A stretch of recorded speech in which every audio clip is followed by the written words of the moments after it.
우리가 잃어버린 것들에 대하여 이런 시리즈로 이렇게 말씀 전하고 있는데 오늘은 다섯 번째 말씀입니다. 낯선 사람과 대화하기. 대화를 잃어버린 사람들이라는 책에서 쉐리 터클이라는 분이 이런 얘기를 합니다. 우리는 테크놀로지에 의해서 침묵을 강요당하고 있다. 어떤 면에서는 대화를 빼앗긴 셈이다. 대화의 단절은 기후변화와 비슷한 측면이 있다. 기후는 전 지구적으로 놀라우리만치 변하고 있는지 몰라도 당장 우리 눈앞에는 아름답고 화창한 날씨가 펼쳐진다. 이와 유사하게 지금 우리는 서로에게 거의 관심을 기울이지 않으며 드문드문 가질 뿐이다. 테크놀로지는 매혹적이다. 우리가 아는 인생을 잊게 만든다. 이 새것, 새롭고도 낡은 이것은 진보와 혼동되고 있다. 하지만 열망에 취해 새것에 대한 책임과 후대에 대한 책임을 잊었다. 우리는 우리가 잘 알고 가장 소중히 여기는 것들을 후대에 전해야 한다.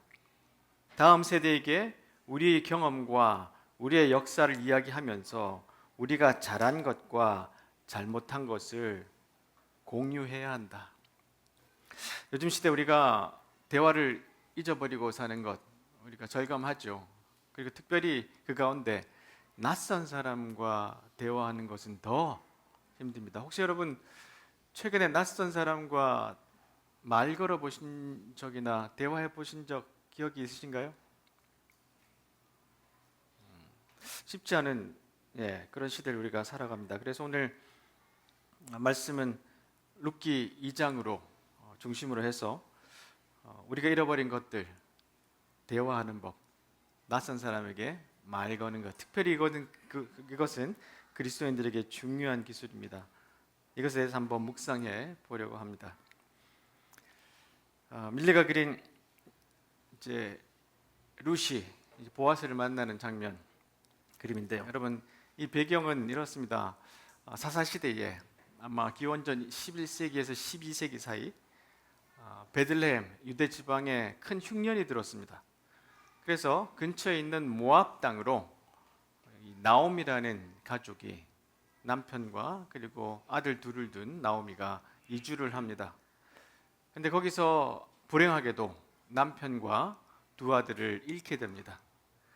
두 며느리를 얻었는데 한 며느리는 모압으로 돌아가고 룻이라는 며느리를 데리고 다시 베들레헴으로 돌아옵니다. 이때가 이제 보리를 추수하는 그런 시기였습니다. 첫 번째 우리가 좀 살펴볼 것은 낯선 들판에 외로이 서 있는 사람 룻에 대한 모습입니다. 2장 1절에 보시면 여기에 이제 아마 부자 보아스라는 사람이 땅을 좀 갖고 살고 있었는데 어느 날 모압 여자라고 분명히 이렇게 밝히고 있어요. 나오미가 이제 먹을 것이 없으니까 이제 보리 추수기 시기도 하고 나가서 이삭을 좀 주워 오겠습니다. 그렇게 시어머니에게 이야기를 합니다. 그래서 나오미가 말합니다. 그래 나가봐라. 근데 아무도 모르는 곳이잖아요. 그래서 아마 롯은 혼자 준비를 하고 밭으로 나갔는데 그곳이 이제 보아스의 밭이었어요. 곡식을 거둔 일꾼을 따라다니는데 이스라엘의 율법 가운데 하나가 이런 사람들이 먹고 살 수 있도록 이삭을 이렇게 추수를 하다가 이게 땅에 떨어지면 죽지 못하게 되어 있습니다. 그래서 이 율법이 이런 고아와 과부나 어려운 나그네들을 먹여 살릴 수 있게 해놓았는데 이삭을 줍고 있는데 아마 나오미가 굉장히 외롭지 않았을까 싶어요. 이 본문에 보면 일꾼들은 나오미에게 말을 걸지 않았습니다. 왜냐하면 이게 낯선 여자니까요. 자, 낯선 사람에게 말을 걸면이란 책에서 족 호헤인이란 저자가 이런 이야기를 합니다. 우리는 아주 어린 시절부터 낯선 사람은 위험하다고 그렇게 믿도록 길들여졌다. 그렇죠, 여러분? 계속 우리 아이들한테 낯선 사람 위험하다고 우리 가르치죠. 최근에 또 뉴스에 보면 막 유괴 시도 이야기들이 막 나오죠. 그러니까 불안한 사회 사니까 너 절대로 낯선 사람한테 가지 마. 이렇게 가르칩니다. 그 결과 낯선 사람과 이야기하지 않습니다. 이는 도덕의 공황 상태가 다른 사람을 신뢰하는 우리의 능력을 손상시켰어요. 게다가 이런 두려움을 퍼뜨리는 사람들이 제안하는 해결책은 다시 신뢰를 쌓는 데 도움이 될 일을 피하라는 것입니다. 그야말로 악순환입니다. 골렘 효과라는 이제 실험이 있는데 이것이 뭐냐면 그 프라하에 있는 옛날 이야기입니다. 시민들이 이 생물을 보호했는데 괴물이 되어가지고 사람들을 해쳐요. 자, 이것을 이제 골렘 효과라고 사람들이 칭하는데 누군가에 대해 부정적인 기대를 할 때, 낯선 사람은 위험해라고 정의를 했는 순간 우리는 그들을 자주 쳐다보지 않게 되고 그들과 거리를 두게 돼요. 그리고 그들을 향해 웃지 않아요. 자, 골렘 효과는 어떻게 증명할 방법이 잘 없어서 실험을 하는 것들이 횟수가 적은데 1939년에 어떤 사람이 한번 심리학자가 실험을 했어요.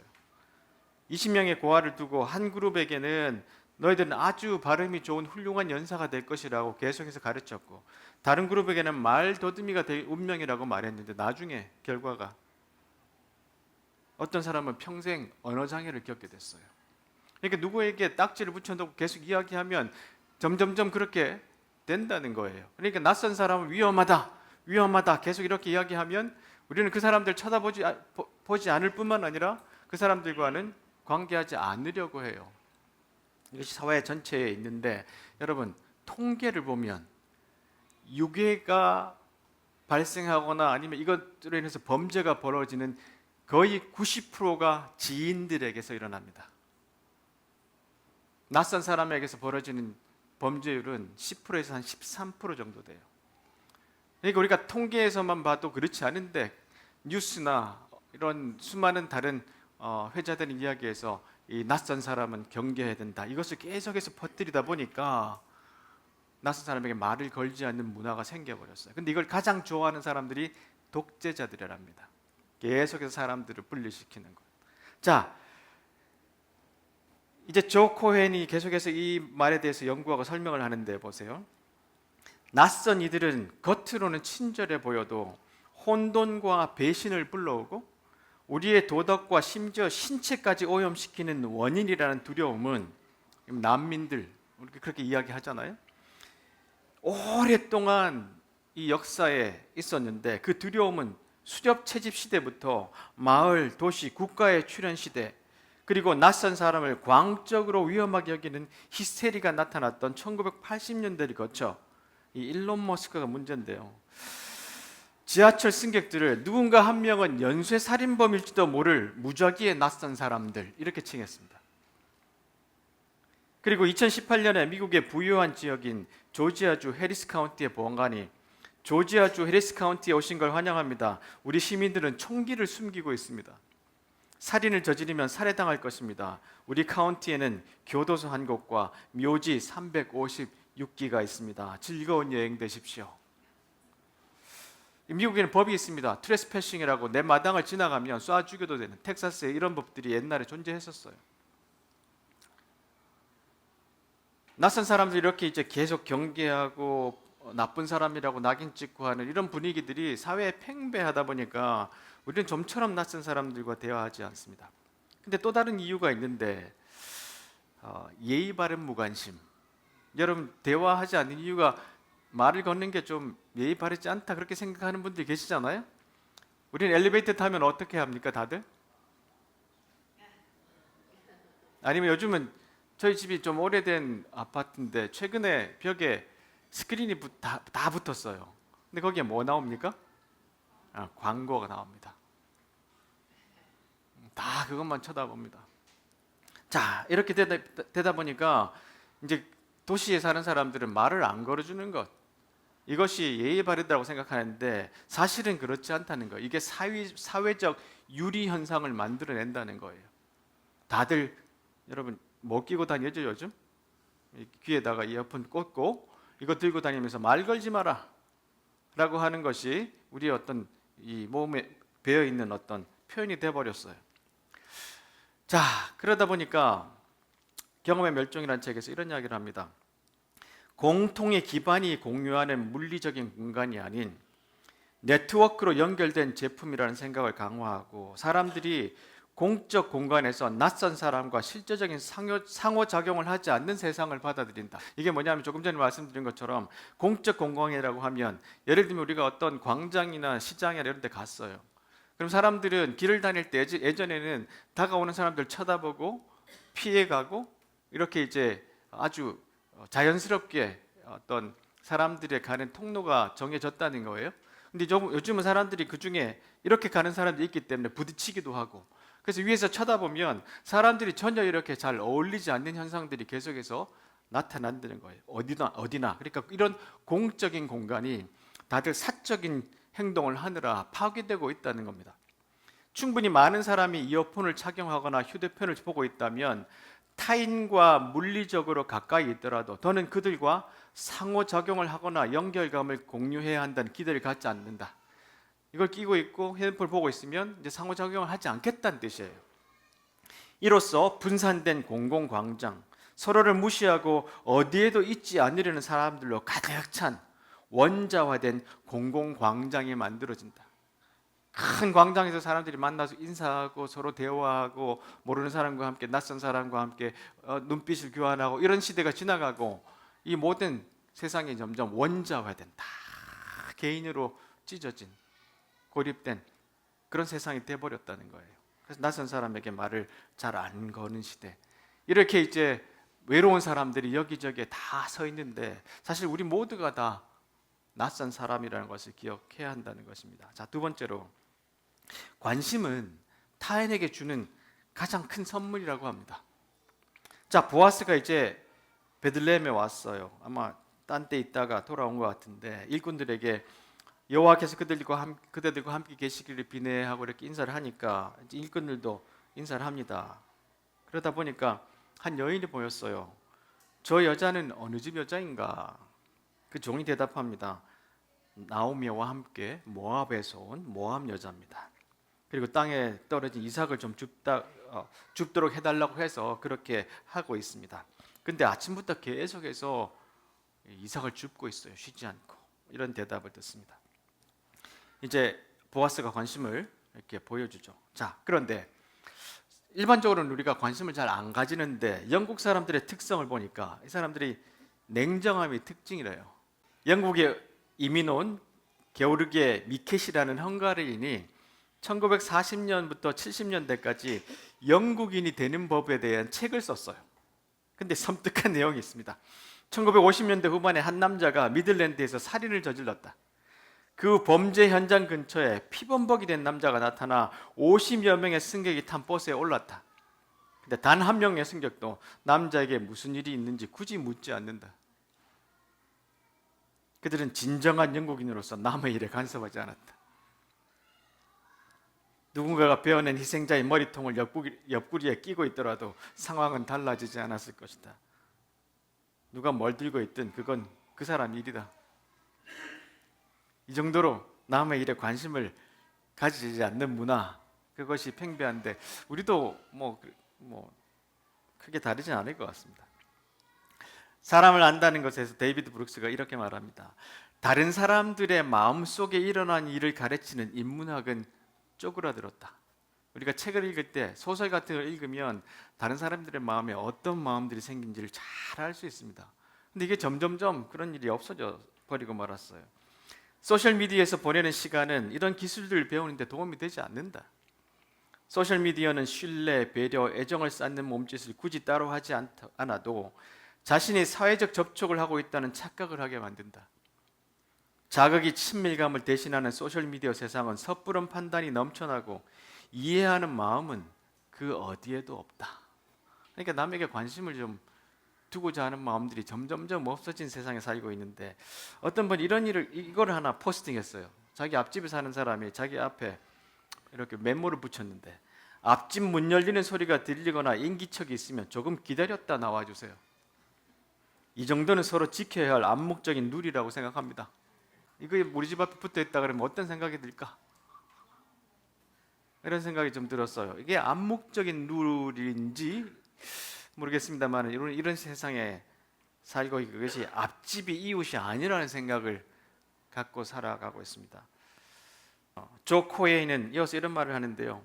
지난 세기의 철학자, 인류학자, 사회학자, 신학자들은 낯선 이에 대한 환대에는 단지 정보나 확실한 동맹자를 얻는 것 이상의 훨씬 더 뜻깊으면서 딱 꼬집어 말할 수 없는 이점이 있다고 주장했다. 낯선 이의 도착은 일상의 영원한 반복을 깨고 비범함으로 가는 문을 열어준다. 독일 사회 인류학자 플로리안 밀프리트는 이렇게 쓰고 있다. 그래서 낯선 이는 익숙함을 깨뜨리는 힘이 있다고 여겨진다. 보세요. 여기에 낯선 모험 여자가 왔잖아요. 그렇죠? 일상의 영원한 반복을 깨고 비범함으로 가는 문, 메시아를 탄생시킬 수 있는 조상이 됐습니다. 이들이. 이런 놀라운 일이 벌어질 수 있는 일들. 낯선 이가 우리 동네에 왔을 때 그가 만약에 우리 한국이었다면 이런 표현을 했지 않을까요? 이런 좀 무서운 표현인데 서방 잡아먹은, 그렇죠? 아니 남편, 자식 다 죽이고 딴 나라 가 있다가 돌아왔다고 얼마나 비방하고 뒷담화했을까요? 이 모함 여자 룻도 마찬가지였어요. 사람들이 얼마나 뒤에서 수군거렸을 수 있는데 이 낯선 이가 우리 동네에 들어왔는데 이것은 비범함으로 구원으로 가는 문을 열어주는 사람이 됐다는 거예요. 낯선 사람은 적이 아니고 불편함이 아니라 하나님이 보내시는 선물이고, 또한 우리가 그들에게 가장 줄 수 있는 큰 선물은 관심이라는 겁니다. 얼마 전에 돌아가신 틱낫한 선사가 이런 말을 했습니다. 타인에게 줄 수 있는 가장 귀중한 선물이 관심이라고 가르쳤는데, 나 자신에게만 집중하던 것을 멈추고 다른 사람들과 그들이 필요한 것에 관심을 기울이는 태도, 확실히 모든 관대함은 바로 여기에서 시작된다. 타인에게 관심을 주는 것, 여기서부터 모든 위대함이 시작된다. 그렇게 타인과 연결되는 과정에서 무슨 일이든지 생겨날 수 있다. 메시아가 태어난다는 거예요. 이게 성경이 우리에게 가르치는 타인에게 관심을 두라는 귀중한 지혜고 가르침입니다. 자, 예수님도 이런 일들을 자주 우리에게 가르치셨는데, 여러분 사마리아인 비유 아시죠? 혹시 교회에 오래 이제 다니신 분 말고 최근 오신 분들은, 이건 이제 반 고흐가 그린 사마리아인의 비유인데, 예수님께서 이제 사람들을 가르치고 있을 때 어떤 똑똑한 사람이 와서 묻잖아요. 누가 우리의 이웃입니까? 그러니까 예수님이 이런 이야기를 해주셨잖아요. 어떤 사람이 여리고로 내려가다가 강도를 만나서 두들겨 맞고 발가 벗겨서 거의 죽은 채 버려졌다. 이 그림 뒤편에 보면 저기 내려가는 사람들, 저 멀리 가는 사람들 보이죠? 이 사람들이 레위인이고 제사장이에요. 이 사람들 다 버리고 갔는데 저 사마리아 사람이 저 발가벗고 상처 입은 사람을 구해줬다. 누가 우리의 이웃이 되겠느냐? 예수님 이런 큰 질문을 해주셨잖아요. 그러니까 자기 물건을 파러 가던 이 상인이 자기도 지나갈 수 있지만 그게 관심을 보여줬죠.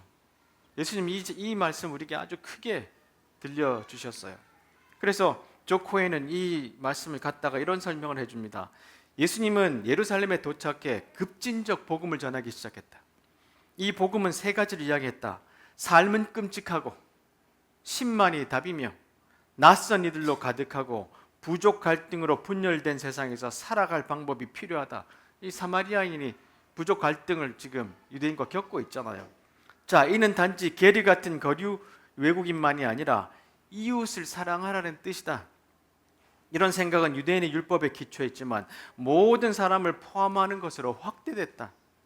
예수는 이웃을 사랑하기가 쉽지 않음을 인정했다. 너희가 형제에게만 인사한다면 남들보다 나을 게 뭐냐?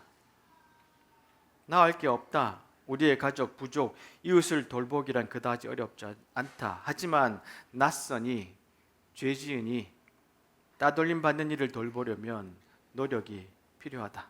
그게 예수님 우리에게 누구의 이웃이 될 것이냐? 그들에게 말을 거는 것, 관심을 두는 것, 돕지 않는 것, 이것은 우리가 해야 될 일이 아니다.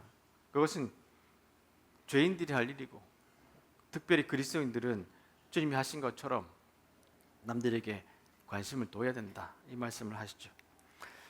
자, 경험의 멸종에서 대면 경험, 즉 실제 세계에서의 경험은 불쾌할 수 있다. 이 지금 피에 이제 절어 있고 이런 사람을 이렇게 들고 올리고 하는 것은 굉장히 불쾌할 수 있잖아요. 그렇죠? 자, 심지어 이 정도는 아니라도 지하철에서 냄새나는 남자가 옆에 앉아 있는 경험이 깨달음을 가져다 줄 리는 없다. 도덕군자인 척하는 사람이나 그런 경험에도 나름의 가치가 있다고 말할 것이다. 그러나 물리적인 세계와 이런 일상적인 만남은 서로에 대한 이해를 넓히고 강화한다.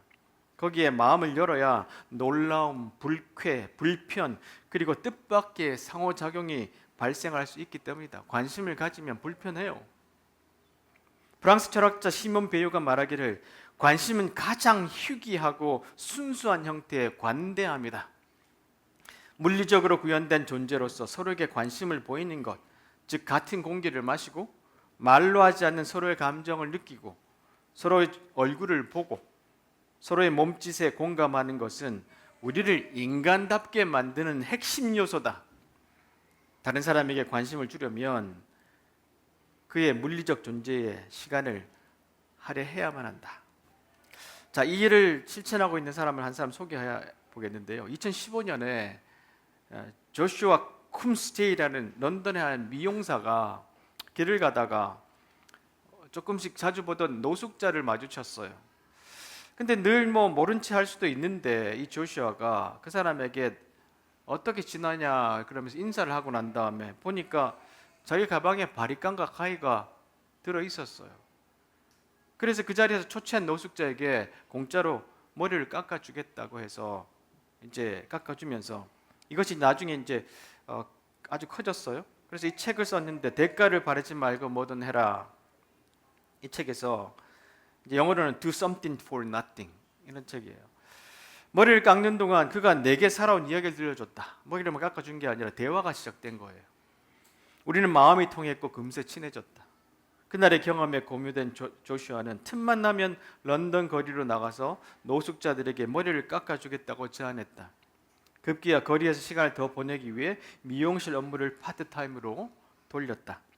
그러면서 이 사람이 점점점 이제 이 머리를 깎아주고 이걸 포스팅하다 보니까 수많은 사람이 도와주겠다고 연락이 온 거예요. 15개국 이상에 가서 사람들과 또 관계를 하고 또 대화를 나누고 집을 져주고 하는 일로 크게 확장이 됐어요. 이 조슈아가 이 새로운 소명에서 엄청난 보람을 느꼈다. 즉석에서 신뢰감이 생기자 사람들은 그간의 살아온 이야기를 선뜻 들려줬다. 이게 머리를 깎아주는 이유가 관심을 보여주니까 그걸로 인해서 이 사람들이 이야기를 듣게 된 거예요. 대화가 시작된 거예요. 노숙자 고객들의 놀라우면서 때로는 비참한 이야기를 듣는 것 자체가 보상이었다. 그는 그들의 회복력과 용기에 감동했고 함께 시간을 보낼 수 있어서 감사했다. 조슈아는 주변 사람들과 소통하는 방법을 아는 것이 대단히 중요하다고 강조한다. 그렇지 않다고 입증될 때까지는 일단 사람들을 믿어줍시다. 그저 인사 한마디 건네는 게 뭐 그리 어려운가요? 근데 이 크리스 앤더슨 저자는 그게 어렵습니다. 실로 어려울 수 있다. 그렇죠? 우리는 대부분의 시간을 자기 세계에 빠져 지낸다. 다른 사람들이 겪는 문제에 끼어들고 싶어 하지 않는다. 공연히 내 삶이 더 복잡해질 뿐이니까. 그래서 보호막을 친다. 그 말인 즉슨 우리의 관심을 받아야 할 사람들이 시야에서 가려진다는 뜻이다.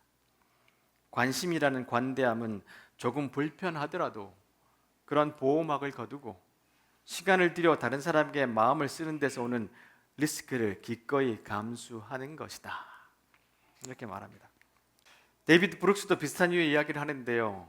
바람직한 사람은 인내심과 분별력이 있는 시선으로 모든 사람을 바라보려고 노력하는 사람이다. 다른 말로 하면 우리가 사람을 보는 관점을 바꿔야 된다는 거예요. 또 자기 중심적인 마음에 저항하고 편견을 극복하려고 애씀으로써 저 사람은 노숙자야 하고 하는 그런 편견, 그것을 극복하려고 애씀으로써 타인을 더 깊고 큰 분별력으로 바라보는 사람이다. 이타적인 관심을 기울이고 다른 사람이 바라보는 것을 바라보려는 사람이라는 말이다. 이러한 관심은 사소한 행위의 누적으로 점차 위대해진다. 이 조슈아가 머리를 한번 잘라주다가, 그렇죠? 이게 쌓이고 쌓이다 보니까 어마어마하게 위대해졌습니다. 우리는 그런 일이 아니라도 관심을 보이는 것은 타인에 대한 가장 큰 선물이라는 것, 그걸 한번 기억하면 좋겠어요. 자, 세 번째로 이제 안전한 공간에서 시작되는 대화입니다. 보아스가 이제 룻에게 대화를 직접 시작합니다. 여인이여, 나의 말을 잘 들으십시오. 이삭을 줍기 위해서 딴 데 가지 마시고 여기에 계세요. 왜냐하면 내가 우리 이야기는 하지 않지만 직접 일꾼들에게 이삭 좀 더 많이 떨어뜨려라. 여기서 많이 좀 주워갈 수 있게 배려를 하는 거죠. 그리고 가는 밭을 잘 보고 그 뒤를 따라가고 내가 우리 일꾼들에게 당신을 절대로 건드리지 말라고 단단히 이야기해 뒀어. 목이 마르거든 여기서 있는 물 항아리에서 물을 드십시오. 이렇게 배려를 해주었어요. 자, 안전한 공간을 이렇게 만들어주고 대화가 시작이 됐습니다. 자, 이 사람을 안다는 것에 이제 이 전반부가 지나고 후반부에서 이 데이비드 브룩스가 이렇게 이야기합니다. 자, 이제부터 본격적인 내용을 이야기하려고 하는데 다른 사람에게 관심을 기울이는 방법이 무엇인지, 다른 사람과 동행하는 방법이 뭔지, 관계가 어떻게 사람을 변화시키는지 이론적인 걸 이야기했는데 이제 진정으로 다른 사람과 부대낀다는 것, 또 다른 사람 마음의 깊은 곳을 탐구하는 것이 어떤 것인 건지 살펴볼 것이다. 이는 우리가 할 수 있는 가장 중요하고 어려운 일로 꼽을 수 있는데 이것을 제대로 해낸다면 사람을 이해할 수 있게 된다. 그러나 실패한다면 앞으로도 계속 사람을 오해할 테고 또 사람으로부터 오해받을 것이다. 자, 그렇다면 이 거창하고 위험하지만 당신의 인생을 바꾸어 놓을 노력을 어디서부터 시작할까? 내가 말하고 싶은 노력은 바로 대화다. 가장 중요한 것이 대화로부터 시작된다. 이런 이야기를 합니다. 조 코에이는 이렇게 설명합니다. 낯선 사람과의 상호작용은 대처하기 쉽지 않고 때로는 불쾌할 수도 있지만 그것을 상쇄하고도 남는 중요한 이점이 있다. 우리와는 근본적으로 다른 삶을 살고 있는 사람과 이야기를 나누다 보면 어떤 불편함을 마주하지 않을 수 없다. 지금 룻이 지금 왔잖아요. 보아스와 완전히 다른 삶을 살고 있다 보니까 그 사람을 이해하게 될 수 있는 상황이 되었어요. 같은 공간에 살고 있지만 그들의 세계가 우리의 세계와는 매우 다름을 깨닫게 되기 때문이다. 우리에게는 익숙하면서도 즐겁기도 한 거리가 그들에게는 두려움과 위협으로 가득할 수 있다. 내가 말하는 요점은 이거다. 옆에 앉아있는 사람에게는 세상이 매우 다른 곳일 수 있다는 걸 알려고 노력하지 않는다면 우리는 좋은 시민, 좋은 그리스도인, 그리고 도덕적인 사람이 되기를 바랄 수 없다. 그들에게 낯선 사람이 반드시 우리에게도 낯선 사람은 아니다. 그리고 우리를 갈라놓는 사회, 인종, 이념 등의 경계를 넘어 이를 이해하는 방법은 다가서서 말을 거는 것뿐이다. 여러분, 제가 자주 말씀드리지만 교회라는 것이 처음 탄생할 때 어떤 것이었냐면 남자, 여자, 유대인, 헬라인, 그리고 부자, 가난한 자, 주인, 종, 어른, 어린아이 상관없이 한 상에 모이는 공동체라 그랬잖아요. 그전에는 다 분리해내고 좀 나눠서 흐트러뜨렸지만 교회는 그것을 함께 모았던 곳이었어요. 그러니까 우리가 타인에게 관심을 가져야 되는 것은 당연한 것이 우리 그리스도인들이에요. 자, 보세요. 예수님이 어떤 일을 하셨는지, 예수님이 사마리아를 지나가시다가 아주 정말로 유명한 장면이 하나 있잖아요. 그곳에 있던 사마리아 여인과 대화하는 장면. 그렇죠? 여러분, 이 수가성에 들어가서 낮에 이제 목이 마르시고 배가 고프셔서 우물가에 앉으셨는데 제자들은 다 음식 구하러 갔어요. 저 그림 저 뒤에 보면 제자들이 수군수군 되는데 예수님이 이 사마리아 여인과 대화하고 있으니까 제자들이 수군수군 됩니다. 근데 우리가 이 배경을 알고 있는 분들이 많잖아요. 유대인 랍비라고 여겨지는 남자가 이 사마리아 여인과 인종도 다르고 남자가 여자와 대화하는 것도 금기시되는 시대였고 또 도덕적으로 이 여인은 남편이 5명이나 있다고 하는 정도로 모든 것이 대화하지 않을 이유가 수만 가지가 있는데도 예수님이 대화를 시작하셨어요. 그리고 유일하게 다른 모든 사람에게 내가 메시아라고 말하지 말라라고 했는데 제자들에게도 이 여인에게는 직접 이야기합니다. 내가 메시아다. 놀라운 사건이 사실은 이 작은 이야기 속에 가득 담겨 있습니다. 자, 한 연구에 따르면 우리는 낯선 이와 대화함으로써 개개인의 한계를 확장하여 새로운 기회와 관계, 관점을 얻는다. 그러한 대화에 힘입어 고독감을 이기고 사는 곳에 변화가 일어나도 여전히 소속감을 유지한다. 난민이건 정적이건 편견을 줄이고 정파심을 진정시켜 사회의 분열을 해결하는 데 도움이 될 수 있다. 이 일을 하신 분이 우리 예수님이에요. 낯선 사람에게 말을 거시고 대화를 하셨던 분이 우리에게도 그렇게 동일하게 요구하고 계시고요. 자, 이걸 가장 잘 준비할 수 있는 곳이 가족이래요. 가족은 낯선 사람과 대화하는 법을 가르쳐주는 가장 위대한 스승입니다. 그리고 가정이 세상을 발견하는 공간이자 새로운 발견에 관해 두려움 없이 토론하고 이해할 수 있는 안전한 공간이 될 때 비로소 가족의 대화가 풍성해질 수 있을 것입니다. 또 여러 책에서 말하기를 가족이 식사하는 시간이 가장 중요하다 이런 이야기를 합니다. 근데 요즘 막 다 따로 먹잖아요. 근데 한 번은 둘러앉아서 서로 이야기하고 대화하고 무슨 일이 있었는지 누구를 만났는지 이것을 나눌 때 낯선 사람과 대화하는 법을 가르치는 가장 위대한 스승이 바로 식탁교제라는 겁니다. 네 번째로 상처 입은 영혼에 건네는 따뜻한 위로. 자, 이제 보아스가 룻에 대해서 이런 이야기를 하고 난 다음에 룻이 너무 고마워서 저는 이방 사람인데 어떻게 저 같은 사람에게 은혜를 베푸십니까? 이렇게 말하니까 보아스가 대답합니다. 나는 당신 남편이 죽은 뒤에 당신이 시어머니에게 한 일을 알고 있어. 동네가 작았어요. 동네가 한 200~300명밖에 안 됩니다. 이 당시. 또 당신이 당신 부모와 당신 나라를 떠나 아는 사람 하나 없는 이 나라로 온 것도 다 알고 있어. 여호와께서 당신의 한 일을 갚아주실 것이요 작은 새가 자기 어미 날개 아래로 피하듯이 당신이 여호와께 왔으니 이스라엘의 주 하나님께서 당신에게 넉넉히 갚아주실 것이요. 이 보아스는 부자입니다. 그렇죠? 그러니까 이 여인의 관심을 안 둘 수 있어요.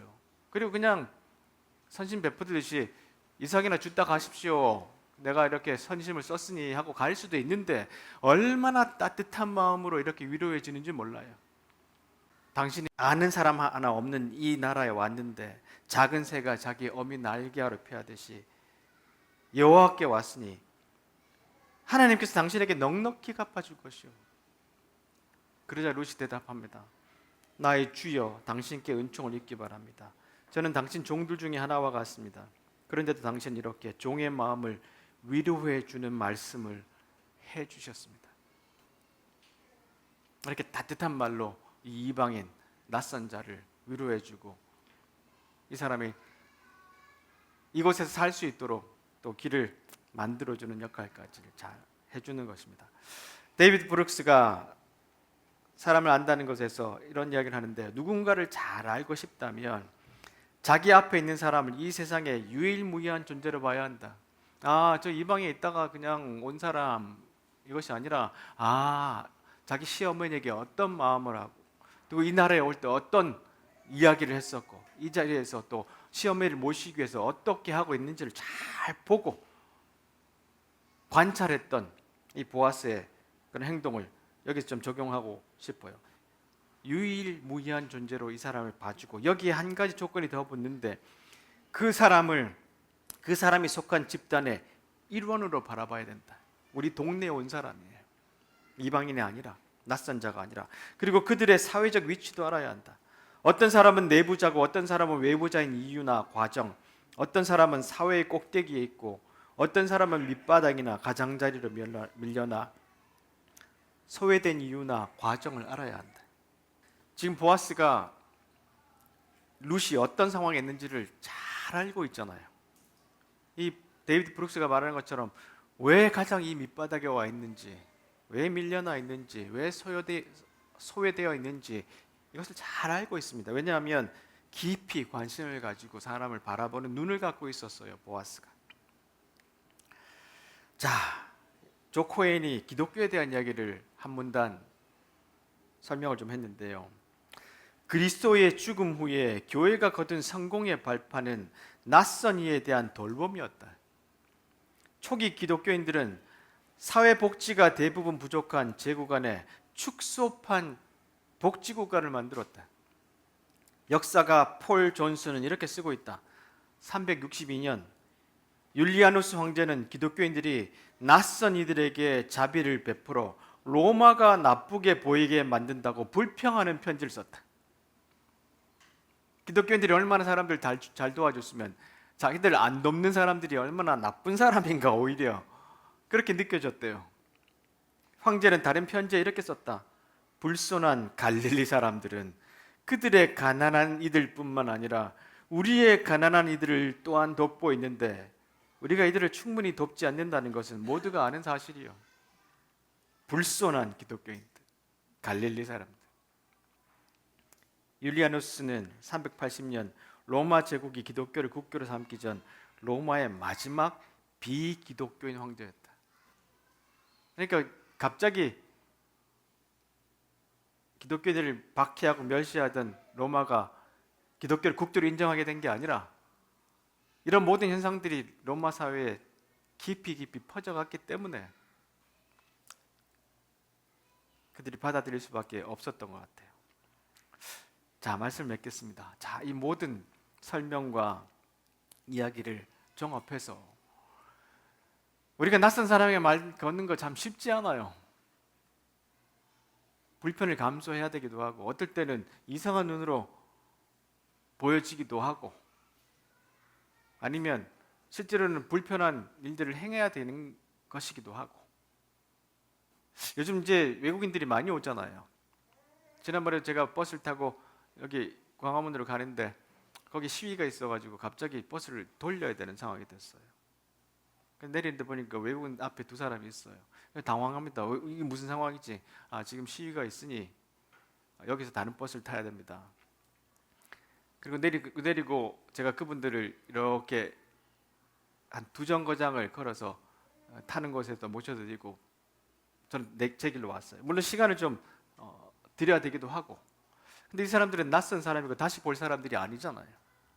그럼에도 불구하고 이렇게 친절을 베풀어주는 우리의 마음이 좀 있다면 우리 사회가 조금 더 달라지지 않을까 그런 생각을 하고요. 자, 오늘날 세상에 결핍된 것은 방향 감각입니다. 그렇게 시어도우 젤딘이 이야기를 합니다. 모두가 사방의 온갖 갈등에 압도당해 끝도 없는 밀림 속을 헤매는 기분이 들지요.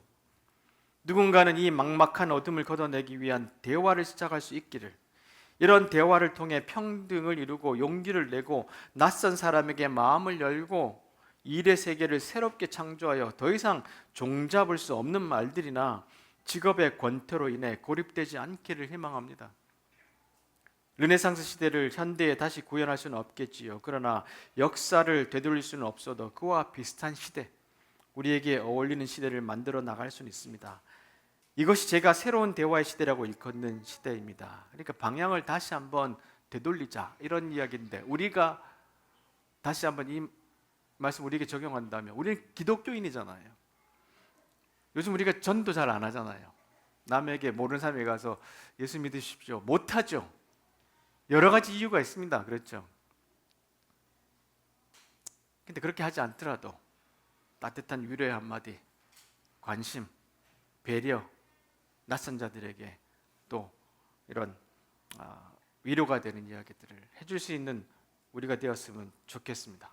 마태복음 다 같이 읽겠습니다. 그분은 착한 사람이든 악한 사람이든 친절한 사람이든 비열한 사람이든 상관없이 모두에게 가장 좋은 것, 해의 온기와 비의 양분을 주신다. 너희가 사랑할 만한 사람만 사랑하는 것이 고작이라면 상급을 바랄 수 있겠느냐? 그것은 누구나 하는 일이다.